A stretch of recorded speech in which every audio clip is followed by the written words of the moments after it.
අද සිද්ධිය දුම්රිය ස්ථානයක තවත් කෙනෙක්ට සිද්ධ වෙච්ච හරි අමුතු සිදුවීමක් ගැන. ඉතින් මේ සිදුවීම සිද්ධ වෙන්නේ සනාත් කියලා පුද්ගලයාට. ඉතින් සනාත් කියන්නේ රෑලමෑමාට කෝච්චියේ යන්න හිටපු කෙනෙක්. ඉතින් අපි අද කතා කරමු මොකක්ද මේ සනාට දුම්රිය ස්ථානයේදී සිද්ධ වෙච්ච දේ ගැන.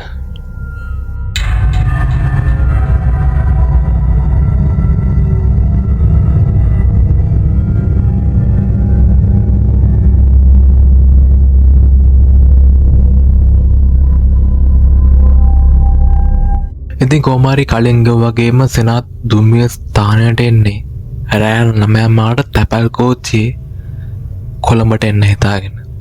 ඉතින් කොහොමරි හදිසි දෙයක් හින්දා කොහොමරි කෝච්චිය පැය දෙකක් විතර පරක්කු වෙනවා.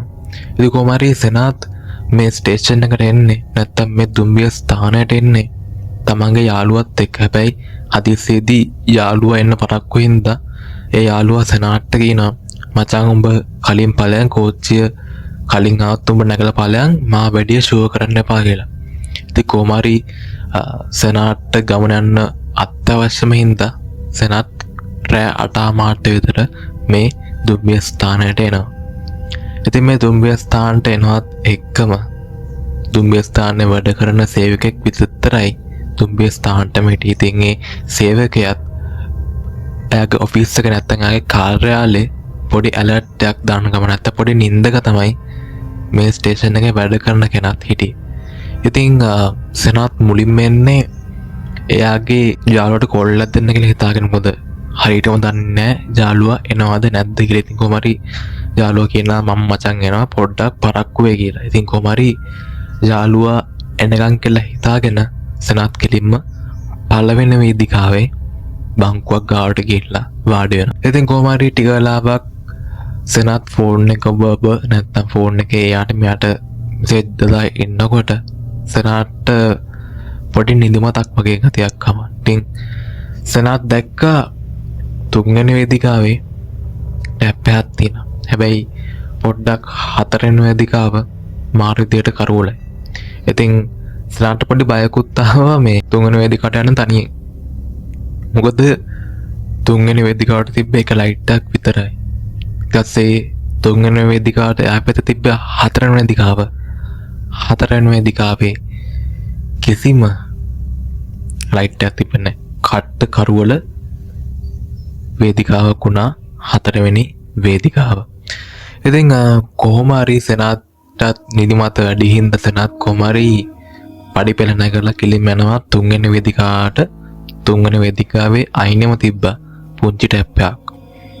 ඉතින් කොහමරි සනාත් මේ ටැප් එකෙන් මොන හොදෝද ඉන්නකොට එකපාරටම පිටුපස්සෙන් තරුණ කොල්ලෙක් ඇවිල්ලා සනාත්ට තට්ටු කරලා අහනවා. ඉතින් ඒත් එක්කම පොඩ්ඩක් උඩින් පොඩ්ඩක් ගැස්සලා යනවා මේ ස්ටේෂන් එකේ කවුරුත්ම හිටියේ නැති හින්දා. ඉතින් කොහමරි සනාත් මේ ඒ තරුණ කොල්ලගෙන් අහනවා මොකද්ද අවුල කියලා. ඉතින් කොහමරි මේ තරුණ කෙනා මේ සනාත්ගෙන් අහනවා. ඒ කියන්නේ මේ තරුණ කෙනා ඉතින් කොහමරි මේ කොල්ලා ඇවිල්ලා සනාත්ට කියනවා මේ මම කොළඹට යන්න ඉන්නේ. හැබැයි තාම කෝච්චිය ඇවිල්ලා නැහැ කියලා. ඉතින් සනාත් කියනවා ආවෝ ඒක තමයි තාම කෝච්චිය හැබැයි ඇවිල්ලා නැහැ කියලා. ඊට කොහමරි මේ තරුණ කොල්ලා සනාත්ගෙන් අහනවා ඔයා යන්නේ පළවෙනි වේදිකාවටද කියලා. ඉතින් සනාත් කියනවා මං ඉතින් පළවෙනි වේදිකාවේ මම මේ නිදිමතෙන්ද මොන පොඩ්ඩක් හොද ගන්න තමයි මේ තුන්වෙනි වේදිකාවට ආවේ කියලා.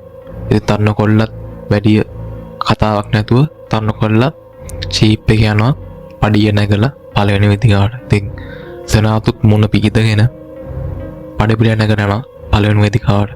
ඉතින් අර මගදී හම්බෙච්ච තරුණ කොල්ලා ගිහින් වාඩි වෙන්නේ සනාන්ති පුටුට එහා පැත්තේ. ඉතින් සනාතුත් ගෙල්ලා පාඩි ගත්තා ආයේ යාළුවා එනකන් කියලා හිතාගෙන.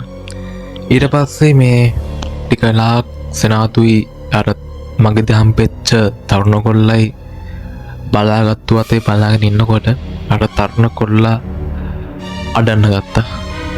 ඒ කියන්නේ කඳුළු බේරන්න ගත්තා ඇස් දෙකෙන්. ඉතින් සනාත පොඩ්ඩක් බය හිතුණා මොකද මේක පාටම අඩන්න ගත්තේ කියලා.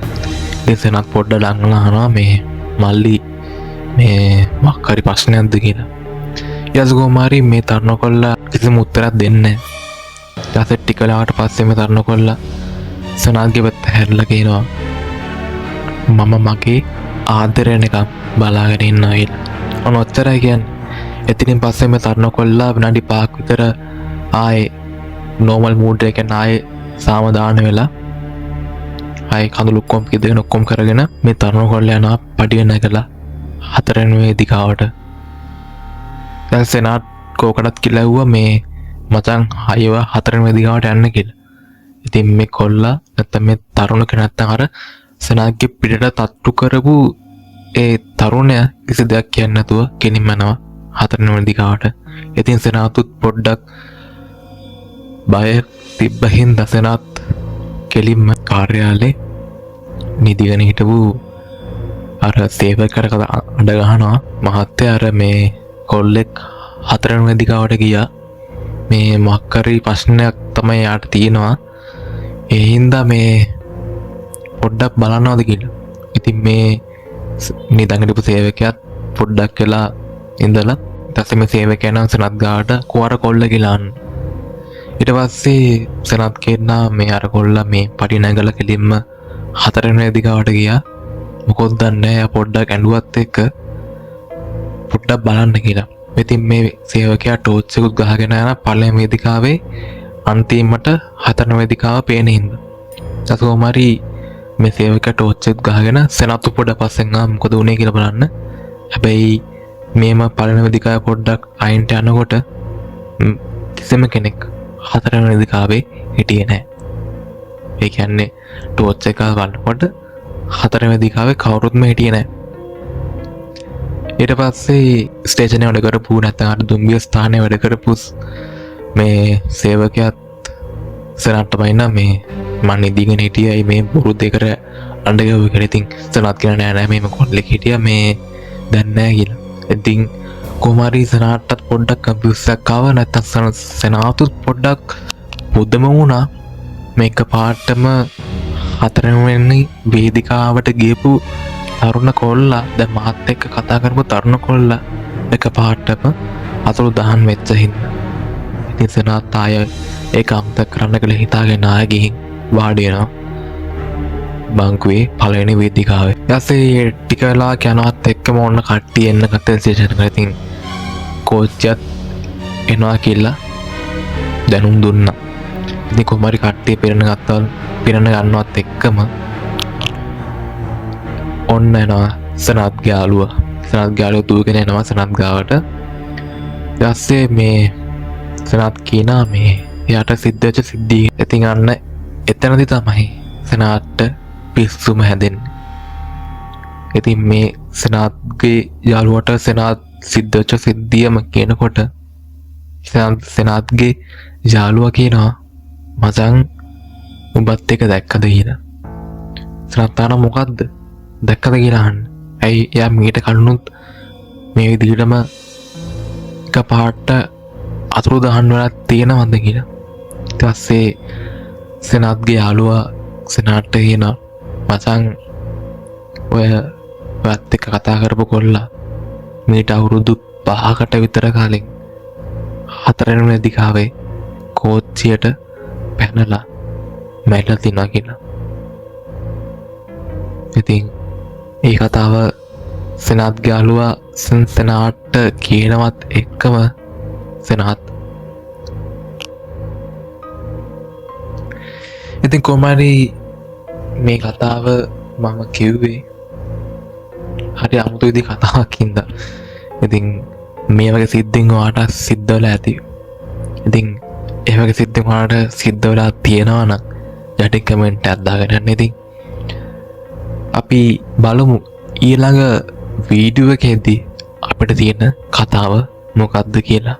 ඉතින් මේ අවසාන වෙන්නේ නයිට් රෙකෝඩ් X එකේ අපේ දෙවනේ වීඩියෝ එක.